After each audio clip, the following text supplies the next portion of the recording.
Welcome to A edu और ए edu के हमारे इस यूट्यूब चैनल में आप सभी का स्वागत है। तो देखिए, हम लोग NCERT साइंस पढ़ रहे थे क्लास 8 का। कौन से क्लास का पढ़ रहे थे? कक्षा 8। इसमें हम लोग अगला अध्याय पढ़ेंगे। लगभग हम लोग 3 या 4 अध्याय पढ़ चुके थे। ये नेक्स्ट अध्याय है जिसका नाम है कोयला और पेट्रोलियम, कोल एंड पेट्रोलियम। तो कोयला एवं पेट्रोलियम के बारे में हम लोग पढ़ेंगे, कोल एंड पेट्रोलियम। तो बहुत इम्पोर्टेंट है। हालांकि इसके बारे में लगभग सभी लोग परिचित हैं, कोयला से और पेट्रोलियम से। तो सबसे पहले इसके आधार पर हमारे पास 2 संसाधन उपलब्ध हैं। एक को कहते हैं अक्षय प्राकृतिक संसाधन, अर्थात इनएक्सहॉस्टिबल नेचुरल रिसोर्सेज। इनएक्सहॉस्टिबल नेचुरल रिसोर्सेज अर्थात अक्षय प्राकृतिक संसाधन। अक्षय प्राकृतिक संसाधन का मतलब क्या? मतलब कि जो कभी समाप्त नहीं होने वाली हो, जिसकी संख्या असीमित हो, जो प्रकृति में बहुत ज़्यादा मात्रा में मौजूद हो और कभी भी ख़त्म नहीं होने वाली हो, उसे ही कहा जाता है अक्षय प्राकृतिक संसाधन, इनएक्सहॉस्टिबल नेचुरल रिसोर्सेज। प्रकृति में असीमित मात्रा में उपलब्ध और मानवीय क्रियाकलापों से समाप्त होने वाले नहीं। तो ये जो अक्षय प्राकृतिक संसाधन हैं, ये प्रकृति में काफ़ी अनलिमिटेड मात्रा में मौजूद होते हैं, असीमित मात्रा में मौजूद होते हैं, अर्थात इनका कोई सीमा ही नहीं। ये कभी समाप्त नहीं होने वाली चीज़ हैं। ये प्रकृति में इतने उपलब्ध हैं कि मानव के क्रियाकलाप के बावजूद भी ये कभी समाप्त नहीं होंगे। जैसे कि सूर्य का प्रकाश और हवा। सूर्य का प्रकाश और हवा पर मानव का कोई भी पकड़ नहीं हो सकता, मानव का कोई भी प्रभाव नहीं हो सकता है। तो ये असीमित मात्रा में है, ये कभी समाप्त नहीं होंगे, क्योंकि सूरज का प्रकाश जो है वह मनुष्य के बस की बात नहीं है। इसीलिए सूरज का प्रकाश क्या है?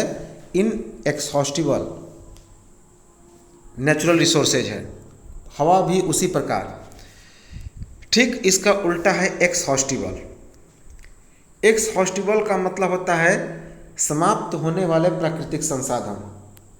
अब ये समाप्त होने वाले प्राकृतिक संसाधन अर्थात एक्सहॉस्टिबल नेचुरल रिसोर्सेज वो क्या हैं? तो समाप्त होने वाले प्राकृतिक संसाधन अर्थात एक्सहॉस्टिबल नेचुरल रिसोर्सेज जो प्रकृति में सीमित मात्रा में मौजूद हैं, लिमिट मात्रा में मौजूद हैं और मानवीय क्रियाकलापों से ये समाप्ति की ओर हैं, उन्हीं को कहा जाता है समाप्त होने वाले प्राकृतिक संसाधन अर्थात एक्सहॉस्टिबल नेचुरल रिसोर्सेज। अब जैसे कि बात की जाए वन अर्थात जंगल, वन्य जीव, खनिज, कोयला, पेट्रोलियम, प्राकृतिक गैस, ये सभी क्या हैं? जो समाप्त होने वाले हैं। इसीलिए इन्हें एक्सहॉस्टिबल नेचुरल रिसोर्सेज अर्थात समाप्त होने वाले प्राकृतिक संसाधन कहा जाता है। क्योंकि अब जो वन्य जीव हैं, कई वन्य जीव समाप्त होने के कगार पे हैं, कई समाप्त हो गए हैं। तो आने वाली पीढ़ी जो यूज कर सके उन्हें भी बचा के रखना है।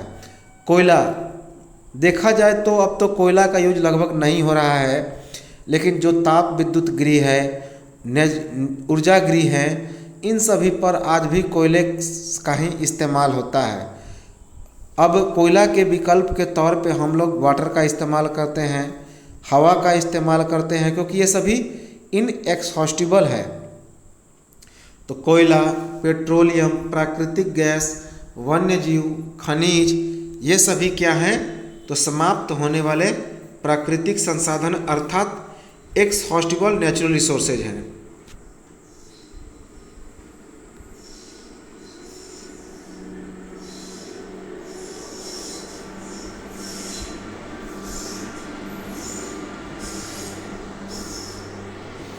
अब आता है कोयला।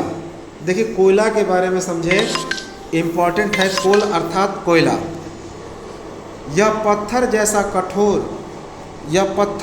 कठोर पदार्थ होता है। इसका रंग कैसा होता है? तो काला।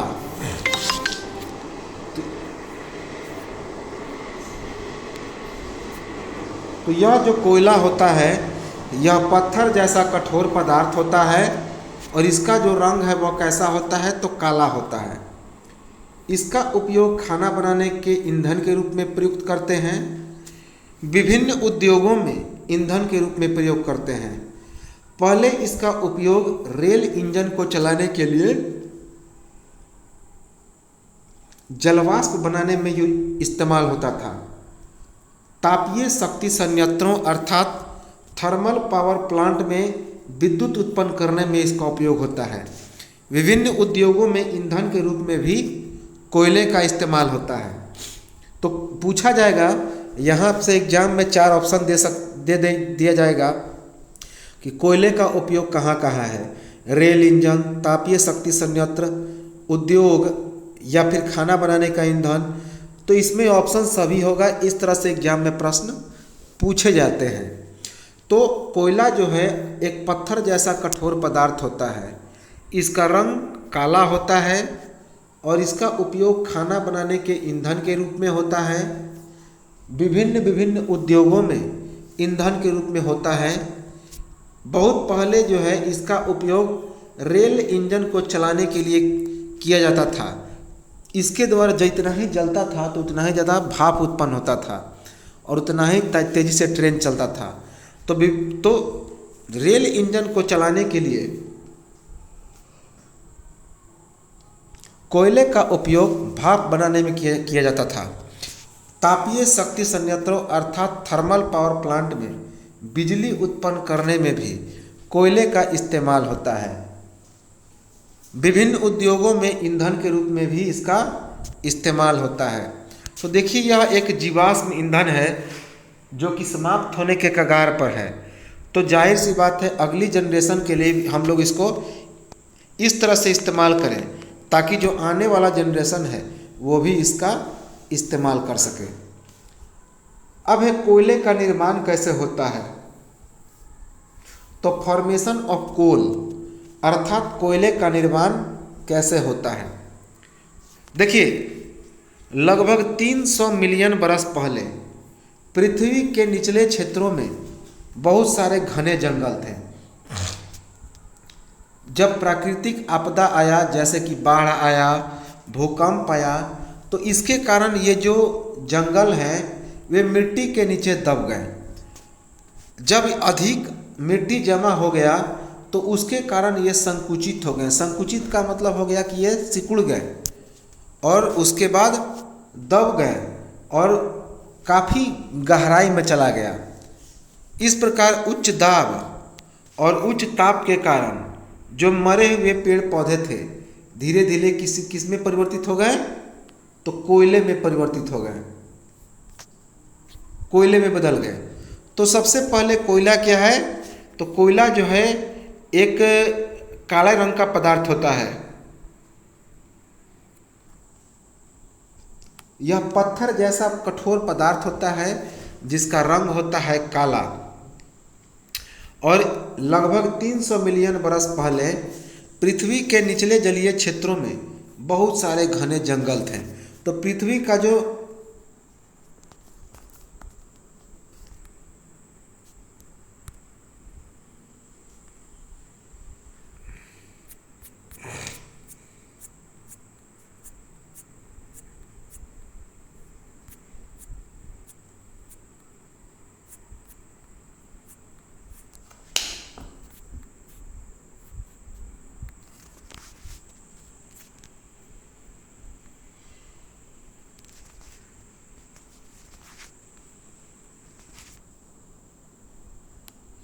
तो पृथ्वी का जो निचला सतह था, जो निचला जलीय क्षेत्र था, वह क्या हो गया?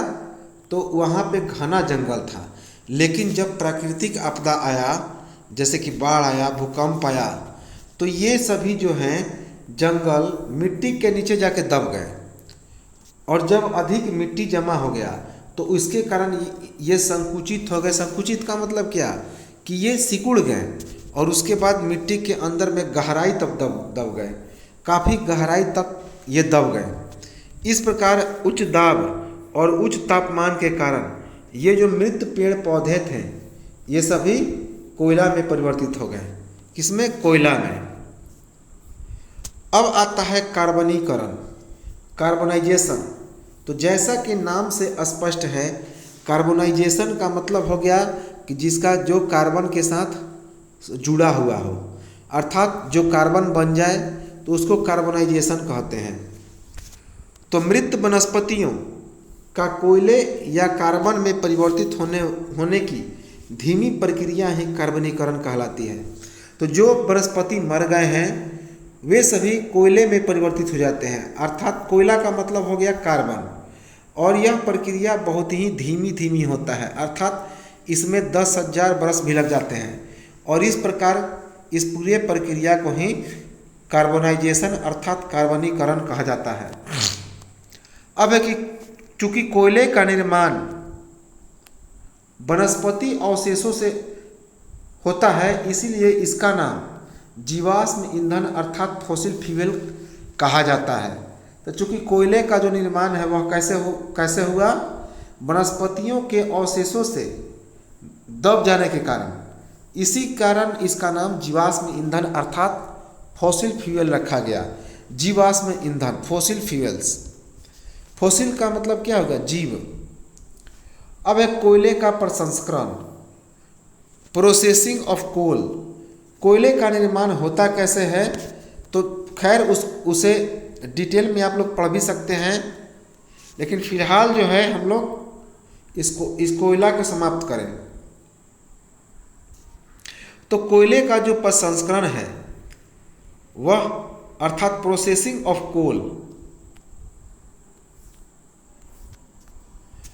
अब कोयले के प्रसंस्करण के बाद जो पदार्थ निकलता है, कौन कौन सा पदार्थ निकलता है, कोक, अलकतरा अर्थात कोलटार, कोल गैस, ये सभी जो हैं कोयले के प्रसंस्करण के बाद निकलते हैं। अर्थात जब प्रोसेसिंग होता है कोयला का तो ये सभी पदार्थ निकलते हैं। अब देखिए कोक के बारे में हम लोग जाने तो क्या क्या निकलता है, कोक, कोलटार, कोल गैस एक्सेट्रा। अब हम लोग देखते हैं कोक के बारे में। तो सबसे पहले कोक क्या है, कार्बन या कोयला का यह शुद्ध रूप होता है जो कठोर होता है, छिद्रयुक्त होता है और इसका रंग कैसा होता है, तो काला होता है। तो कार्बन या कोयले का जो शुद्ध रूप है वही कोक कहलाता है।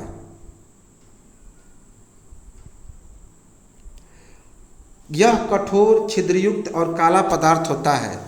इसका उपयोग कहाँ है, देखिए उपयोग इम्पोर्टेंट है, याद रखेंगे। इस सबसे पहला उपयोग है इसका स्टील इंडस्ट्री में, इस्पात के निर्माण में, धातुओं के निष्कर्षण में। अब है अलकतरा जिसे कोलटार कहा जाता है। तो अलकतरा अर्थात कोलटार यह अप्रिय गंध के साथ एक मोटा काला तरल पदार्थ होता है। तो यह जो अलकतरा होता है, कोलटार होता है, यह इसका गंध अप्रिय होता है अर्थात ठीक नहीं होता है। साथ ही साथ एक काला मोटा तरल पदार्थ अटक गया है इनके कान में, तो उससे भी बहुत सारी दिक्कतें आती हैं। यह जो है अलकतरा है लगभग 200 पदार्थों का मिश्रण है। कितना, लगभग 200 पदार्थों का मिश्रण है। अब देखिए इंपॉर्टेंट टर्म तो यहाँ पे आया कि इसका उपयोग कहाँ कहाँ है।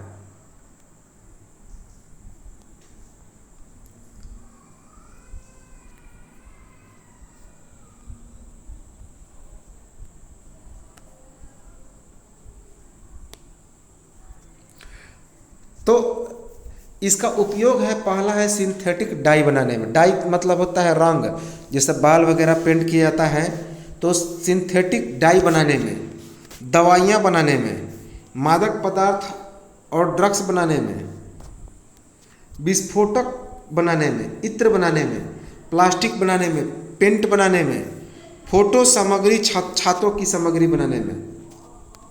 तो फोटो सामग्री छतों की सामग्री बनाने में अर्थात रूफिंग मटेरियल बनाने में। कीटों का नाश या प्रतिकर्षित करने के लिए नेप्थलीन बॉल का इस्तेमाल होता है। कौन सा बॉल? Naphthalene ball.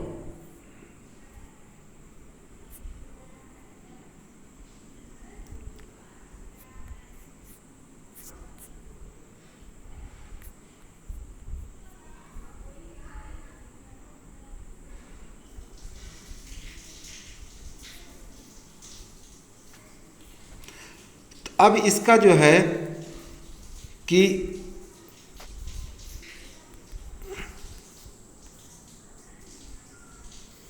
तो क्या क्या बनाने में इस्तेमाल होता है इसका? सिंथेटिक डाई, दवाइयाँ, मादक पदार्थ का ड्रग्स, विस्फोटक, इत्र, प्लास्टिक, पेंट, फोटो सामग्री, छतों की सामग्री अर्थात रूफिंग मटेरियल, इन सब में कोयले का इस्तेमाल होता है। कीटों का नाश करने या प्रतिकर्षित करने के लिए नेप्थलीन बॉल का इस्तेमाल किया जाता है। कौन सा बॉल? जो वाइट कलर का होता है, नेप्थलीन बॉल, उसी का इस्तेमाल होता है। अब हम लोग आते हैं कोल गैस पे। तो यह भी इम्पोर्टेंट है, कोल गैस। सबसे पहले यह कहाँ से निकलता है? तो कोयले के प्रसंस्करण के दौरान। जब कोयले का प्रसंस्करण होने लगता है तो इसी दौरान एक गैस निकलता है जिसे कोल गैस कहा जाता है। इसका उपयोग कहाँ कहाँ पे है? कोयला प्रसंस्करण संयंत्रों के पास स्थित कई उद्योगों में इसका उपयोग ईंधन के रूप में होता है। तो कोयला प्रसंस्करण संयंत्रों के पास स्थित कई उद्योगों में ईंधन के रूप में ही इसका इस्तेमाल होता है। अब हम लोग आते हैं पेट्रोलियम पे।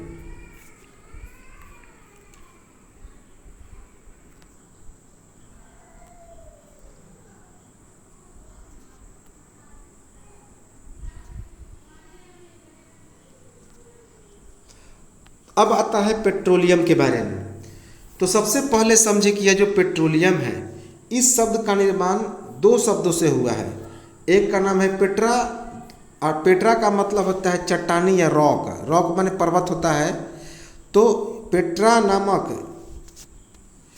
तथा ओलियम का मतलब तेल, वहाँ से इसका उत्पत्ति हुआ है पेट्रोलियम का। क्योंकि इसका जो खनन है वह पृथ्वी के नीचे चट्टानों के बीच से किया जाता है। तो पेट्रोलियम शब्द का निर्माण दो शब्दों से हुआ है। एक पेट्रा जिसका मतलब होता है चट्टानी या रॉक, और दूसरा ओलियम जिसका मतलब होता है तेल होता है। तो क्योंकि इसका जो खनन है पीरों के नीचे चट्टानों की बीच से किया जाता है।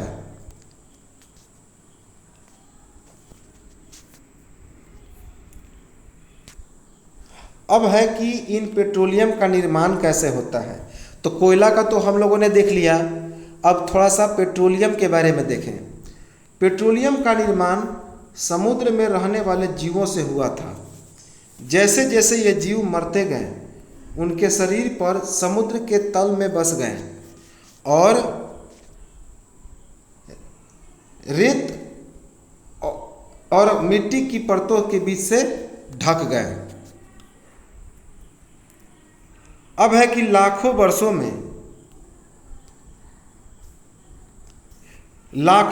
में हवा की अनुपस्थिति, उच्च तापमान और उच्च दबाव ने मृत जीवों को पेट्रोलियम में बदल दिया। तो हमने अभी पढ़ा था कि जो कॉलेज है, तो जो अभी हमने पढ़ाया कि जो कोयला है उसका निर्माण होता है कैसे? यही प्रक्रिया से। लेकिन उसमें वनस्पतियाँ जब दब जाती है तो कोयले का निर्माण होता है। लेकिन यदि जीव जंतु दब जाएं तो उस कंडीशन में पेट्रोल का निर्माण होगा।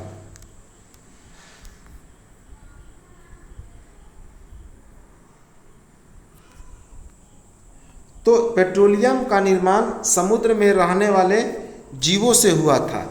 जैसे जैसे ये जीव मरते गए उनका शरीर समुद्र तल में आकर बस गया और रेत और मिट्टी की परतों से आकर क्या हो गए, ढक गए।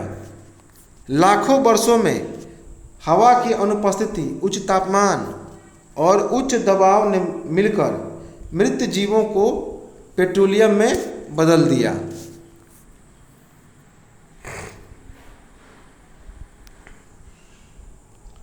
अब है पेट्रोल। देखिए पेट्रोलियम का ही कई पार्ट होता है, जैसे पेट्रोल, नेफ्थलीन बॉल, कोल टार, किरासन, डीजल। तो हम लोग देखते हैं एक एक करके। पहला है पेट्रोल अब और डीजल, परवा पेट्रोल और डीजल। इसकी जो प्राप्ति है पेट्रोलियम नामक एक प्राकृतिक संसाधन से की गई थी। कहाँ से? पेट्रोलियम नामक एक प्राकृतिक संसाधन से। तो लाखों वर्षों में हवा की अनुपस्थिति, उच्च तापमान और उच्च दबाव के कारण मृत जीवों को पेट्रोलियम में बदल दिया।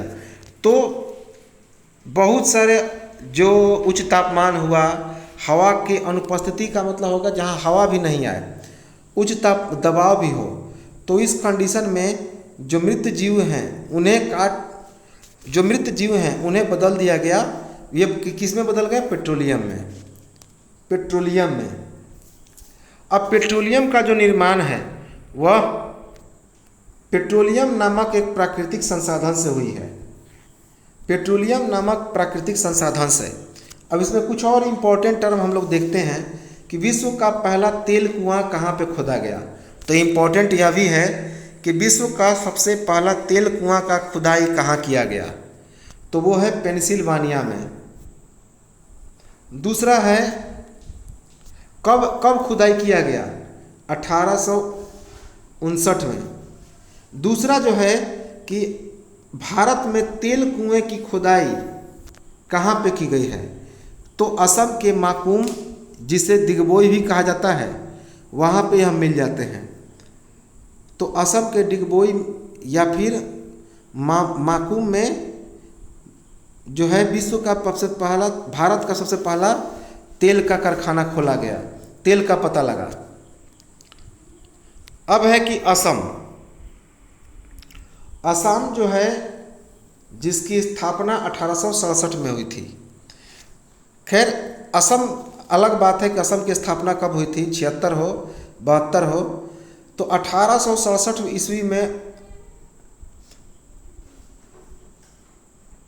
भारत के एक तेल क्षेत्र कहलाता है, जिस शायद अभी हमने उसका नाम लिया है दिग्बोई में। तो भारत का जो तेल क्षेत्र है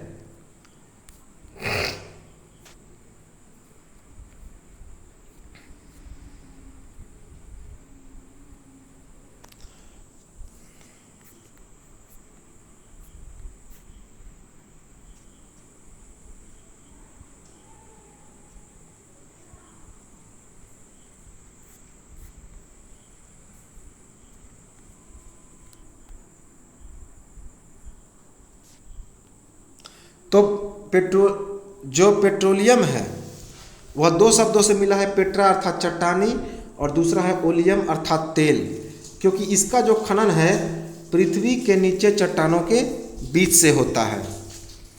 अब आता है कि इसका निर्माण, पेट्रोलियम का निर्माण समुद्र में रहने वाले जीवों से हुआ था। याद रखेंगे यह कथन है किसी और का, उसने कहा कि समुद्र में रहने वाले जीवों से ही पेट्रोलियम का निर्माण हुआ। जैसे जैसे कि ये जीव मरते गए उनका जो शरीर है वह समुद्र के तल में जाकर बस गया और रेत और मिट्टी की परतों से जाकर क्या हो गया, तो ढक गया। लाखों वर्षों और मिट्टी की परतों से वे क्या हो गए, ढक गए। लाखों वर्षों में जब हवा एब्सेंट हो गया, हवा के अनुपस्थित हो गया, तो उच्च तापमान, हवा के अनुपस्थिति और उच्च दबाव के कारण जो मृत जीव हैं उन्हें पेट्रोलियम में बदल दिया। तो जो मरे हुए जीव हैं वे क्या हो गए कि दबने के बाद फिर पेट्रोलियम में परिवर्तित हो गए। तो समझ में आ गया होगा कि पेट्रोलियम क्या है। चलिए आगे बढ़ते हैं।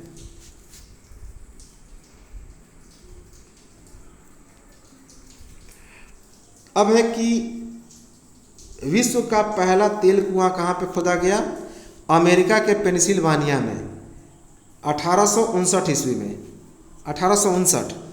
दूसरा है भारत में तेल कुएं के पहले कुएं की खुदाई, यह भी माकूम अर्थात दिग्बोई में यह खोला गया था।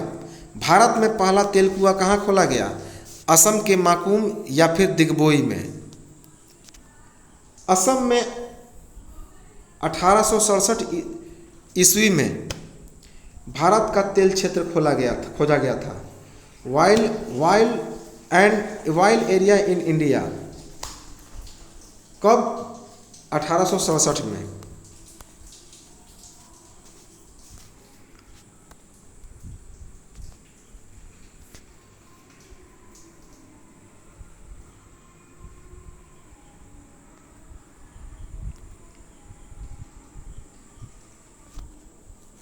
अब है कि भारत के तेल क्षेत्र, तो भारत का तेल क्षेत्र अर्थात वाइल्ड एरिया इन इंडिया कहाँ कहाँ पे है?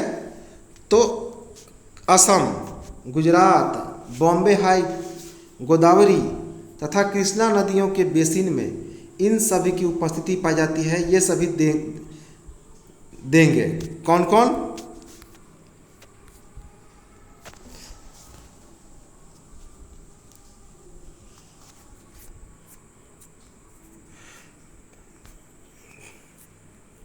तो कहाँ कहाँ पे है भारत में तेल क्षेत्र? तो एक तो है असम, दूसरा है गुजरात, तीसरा है बॉम्बे हाई, चौथा है गोदावरी और पांचवा है कृष्णा नदी। पांचवा क्या है? कृष्णा नदी। तो ये सभी भारत के तेल क्षेत्र हैं। अब आता है पेट्रोलियम का शोधन अर्थात रिफाइनिंग ऑफ मटेरियल। क्या आता है? Refining of material.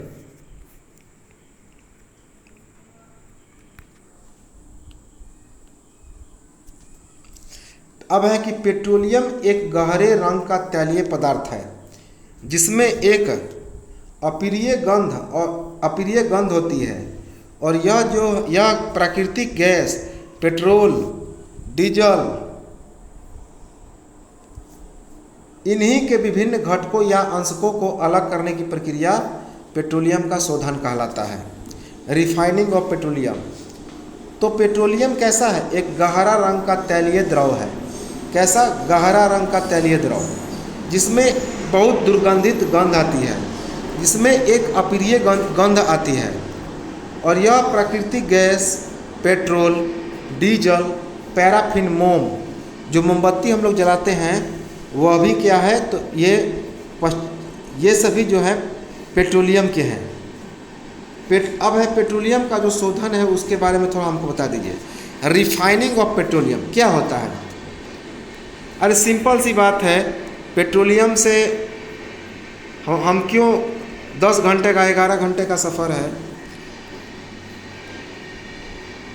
तो पेट्रोलियम का शोधन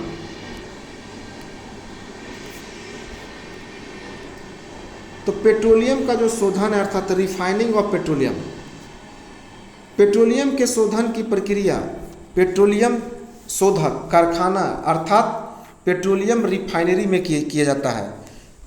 किसके द्वारा? तो पेट्रोलियम रिफाइनरी में। अब है पेट्रो रसायन क्या है? तो जैसा कि नाम से स्पष्ट है, जिसमें एक तरफ टेक्निकली काम भी चल रहा है तो दूसरी तरफ और भी सारे मुद्दों को लेकर। अब है कि पेट्रो रसायन क्या है, पेट्रोकेमिकल्स क्या है। तो पेट्रो रसायन या पेट्रोकेमिकल्स पहले समझ लें कि पेट्रोलियम और अन्य कोई पदार्थ जो हानि नहीं करता है वे सभी इसके पेट्रोलियम रसायन के सहयोगी बनेंगे। तो पेट्रोलियम और प्राकृतिक गैस से बने उपयोगी पदार्थ हैं कौन? उन्हीं को ही पेट्रो रसायन कहा जाता है। पेट्रो रसायन अर्थात पेट्रोकेमिकल। इसका उपयोग कहाँ कहाँ पे है? तो डिटर्जेंट अर्थात अपमार्जक बनाने में, कृत्रिम रेशे अर्थात सिंथेटिक फाइबर बनाने में, पॉलीथीन बनाने में, साथ ही साथ अन्य मानव निर्मित प्लास्टिक बनाने में। तो प्राकृतिक सबसे पहला है कि इसका उपयोग कहाँ कहाँ पे है। तो एक अपमार्जक अर्थात डिटर्जेंट के रूप में, कृत्रिम रेशा अर्थात सिंथेटिक फाइबर्स के रूप में भी, पॉलीथीन अन्य मानव घृणित प्लास्टिक। तो पॉलीथीन अन्य मानव निर्मित प्लास्टिक, यह भी किससे बने होते हैं। तो ये पेट्रो रसायन से बनते हैं, पेट्रो रसायन।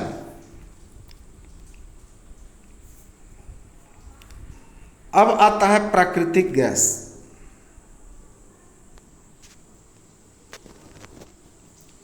अब है प्राकृतिक गैस।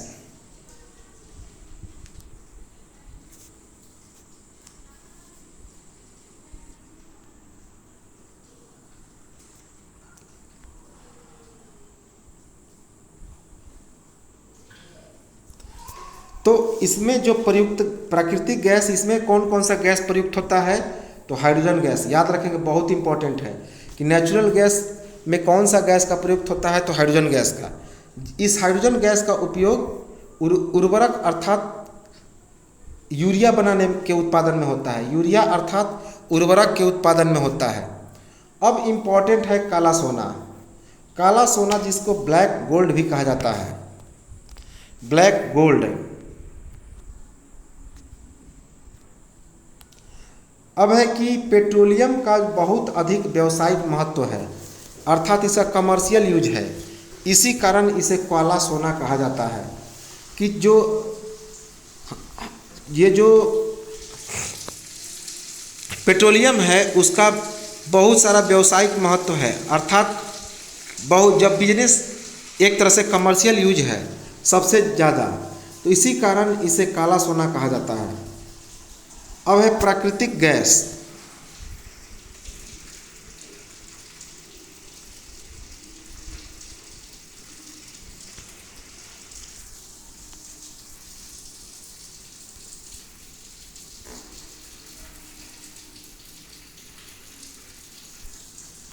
तो जीवाश्म ईंधन, सबसे पहले कि ये जो प्राकृतिक गैस है एक बहुत ही महत्वपूर्ण जीवाश्म ईंधन है। तो याद रहेगा कि यह प्राकृतिक गैस क्या है। तो बहुत ही महत्वपूर्ण एक फॉसिल फ्यूल्स है, अर्थात जीवाश्म ईंधन है। इसे पाइप के माध्यम से एक जगह से दूसरी जगह ले जाना काफ़ी सरल है। तो प्राकृतिक गैस के द्वारा पादप के माध्यम से परिवहन क्या है। तो आसान है।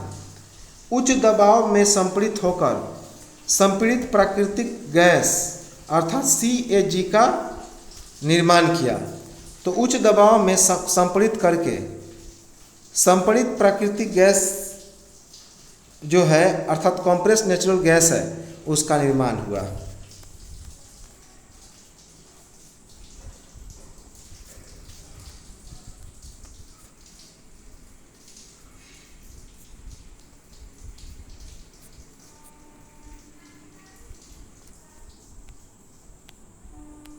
तो ये जो पेट्रोलियम है एक गहरे रंग का तैलीय तरल पदार्थ है जिसमें एक अप्रिय गंध आती है, अर्थात बहुत ही सड़ा हुआ गंध आता है।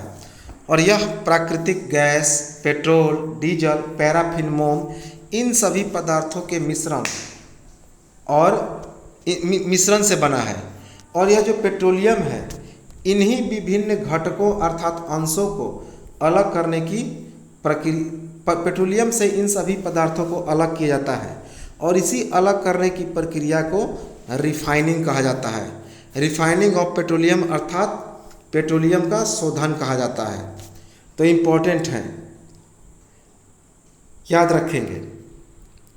अब पेट्रोलियम की जो शोधन की प्रक्रिया है वह कहाँ पे होता है, अर्थात पेट्रोलियम के जितने सारे जो ये सभी जो घटक हैं जैसे कि कोई पेट्रोल, डीजल, इन सभी को अलग करने की प्रक्रिया अर्थात जिसे शोधन कहा जाता है।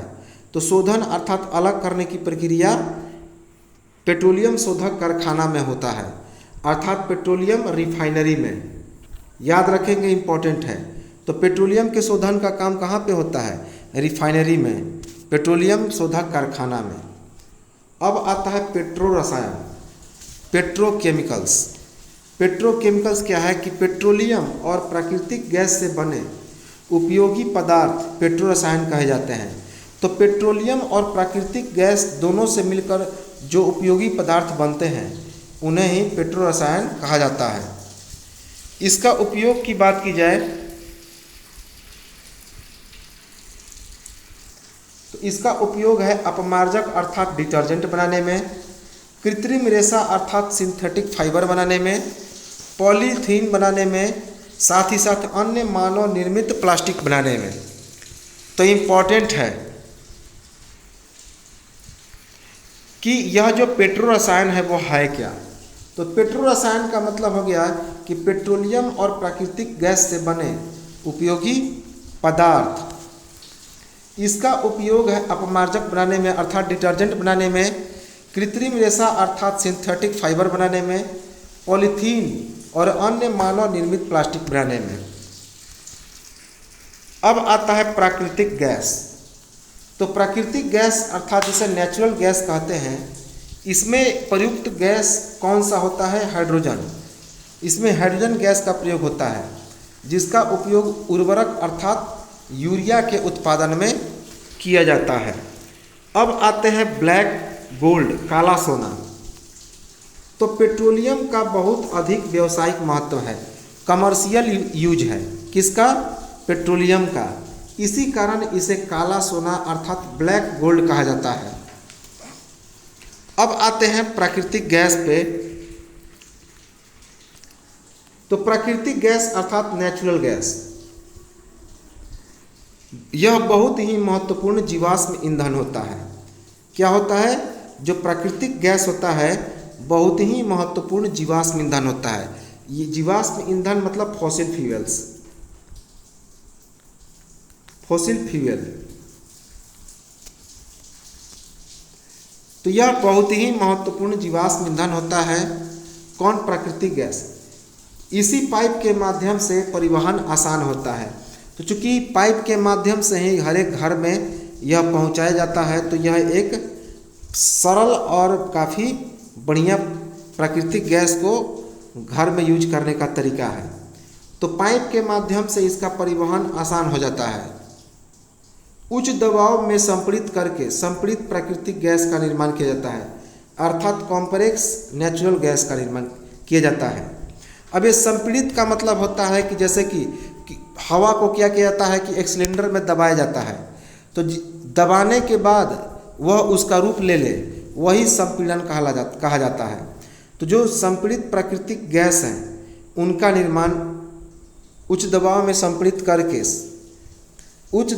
संपीड़ित करके संपीड़ित प्राकृतिक गैस का निर्माण हुआ अर्थात कॉम्प्रेस्ड नेचुरल गैस का निर्माण हुआ। तो इसमें प्राकृतिक गैस क्या है? यह एक बहुत ही महत्वपूर्ण जीवाश्म ईंधन है जिसे पाइप के माध्यम से एक घर से दूसरे घर में परिवहन आसान है और उच्च दबाव में संपीड़ित करके ये संपीड़ित प्राकृतिक गैस अर्थात कॉम्प्रेस्ड नेचुरल गैस का निर्माण करते हैं।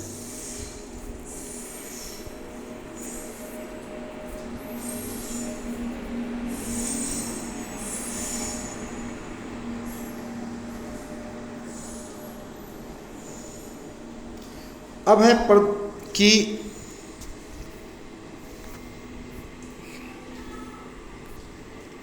देखिए सीएनजी के बारे में अभी हमने पढ़ लिया। वास्तव में सीएनजी सबसे ज़्यादा कहाँ पे है? तो नई दिल्ली में है। यह कुछ नहीं है, एक प्रकार से गेट बना हुआ है जहाँ पर शहीदों का नाम वर्णित है।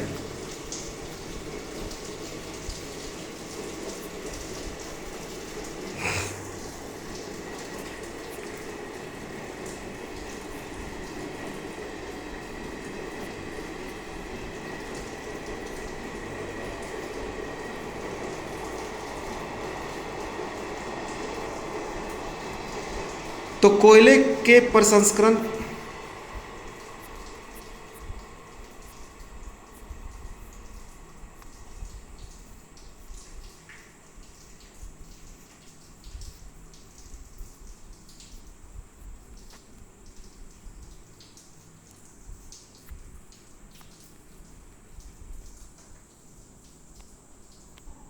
अब ये देखिए, अब है कि यह जो प्राकृतिक गैस होता है यह पोल्यूशन लेस होता है, अर्थात प्रदूषण रहित होता है। इससे किसी भी प्रकार की प्रदूषण नहीं हो पाती है। दिल्ली में सारी गाड़ियाँ सीएनजी से चलती है। सीएनजी का पूरा नाम कॉम्प्रेस्ड नेचुरल गैस। कॉम्प्रेस्ड का मतलब होता है संपीड़ित प्राकृतिक गैस। इसको इतना दबा करके एक छोटे से सिलेंडर में भरा जाता है जिसके कारण लगता है कि यह तरल का रूप ले लिया, और इसे पाइप के माध्यम से घर घर में पहुंचाया जाता है। तो गाड़ियां इसी तरह से चलती हैं दिल्ली में। तो यह प्रदूषण रहित होता है, अर्थात पोल्यूशन लेस होता है। क्लीनर ईंधन होता है, अर्थात किसी प्रकार का कोई इसमें अवशेष नहीं पाया जाता है, बिल्कुल ही साफ सुथरा ईंधन होता है। कौन? प्राकृतिक गैस। अब उपयोग बहुत इंपॉर्टेंट है। देखिए एनसीईआरटी की जितनी सारी चीज़ें हैं दिमाग में फिट कर लेंगे, क्योंकि प्रश्न लगभग जो भी आएंगे इसी से आएंगे। पहला है बिजली उत्पादन में, तो प्राकृतिक गैस का उपयोग जो है बिजली उत्पादन में होता है, परिवहन वाहनों के ईंधन में, पाइपलाइन के माध्यम से सीधे घरों में और कारखानों में जलाने में भी इसका उपयोग होता है। तो इसी प्राकृतिक गैस को हम लोग सीएनजी भी कहते हैं, कॉम्प्रेस्ड नेचुरल गैस। तो बिजली के उत्पादन में, परिवहन वाहनों के ईंधन में, पाइपलाइन के माध्यम से सीधे घरों में और कारखानों में जलाने में इसका उपयोग करते हैं। अब देखिए सीएनजी का जो पाइपलाइन है उसका एक बहुत बड़ा नेटवर्क कहाँ पे है? तो गुजरात के बड़ोदरा ज़िले में।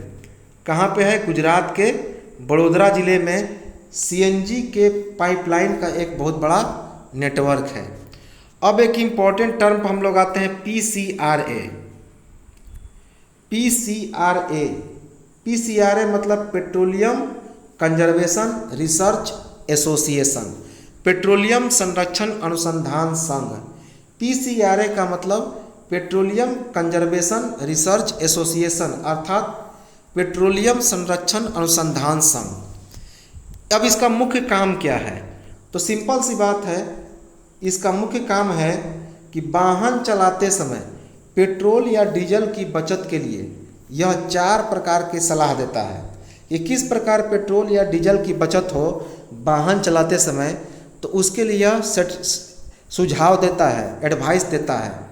क्या नाम है? पीसीआरए, जिसका फुल फॉर्म क्या है? तो पेट्रोलियम संरक्षण अनुसंधान संघ, पेट्रोलियम कंजर्वेशन रिसर्च एसोसिएशन। तो यह कौन कौन सा जो है सुझाव देता है? पहला है कि स्थिर एवं मध्यम गति से ड्राइव करें, अर्थात काफ़ी तेज गति से गाड़ी न चलाएं, स्थिर और मध्यम गति से ही गाड़ी को ड्राइव करें। ट्रैफिक लाइट या रुकने के वाले स्थान पर इंजन को बंद कर दें। तो जहाँ पे ट्रैफिक लाइट आएगा या पे लगे कि जहाँ पे हमें कुछ देर रुक जाना है तो उसको इसके इंजन को बंद कर दें, चाबी बंद कर दें। सही टायर दबाव रखें, टायर का जो प्रेशर है वो अच्छा रखना चाहिए, क्योंकि टायर के प्रेशर में कमी आएगा तो तेल का खपत ज़्यादा होगा। और चौथा है वाहन का नियमित रख रखाव करें। वाहन का जो है नियमित रख रखाव करें। यह 4 सलाह दिया किसने? कौन देता है? पीसीआरए।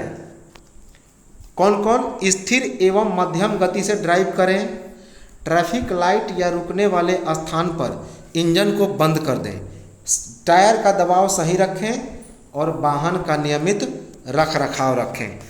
तो यह जो था हमारा कोयला और पेट्रोलियम चैप्टर था एनसीईआरटी कक्षा 8 का। देखिए बहुत इम्पोर्टेंट है साइंस का, क्योंकि ऐसे एनसीईआरटी के जो टॉपिक हैं जल्दी मिलते नहीं हैं, तो बहुत मेहनत लगता है इसे बनाने में। तो मेरा एक ही उद्देश्य है कि इसे आप लोग निश्चित तौर पे लाइक करें, सब्सक्राइब कर लें और कमेंट करें। तो चलिए मिलते हैं हम लोग नेक्स्ट वीडियो में, तब तक नमस्कार, जय हिंद।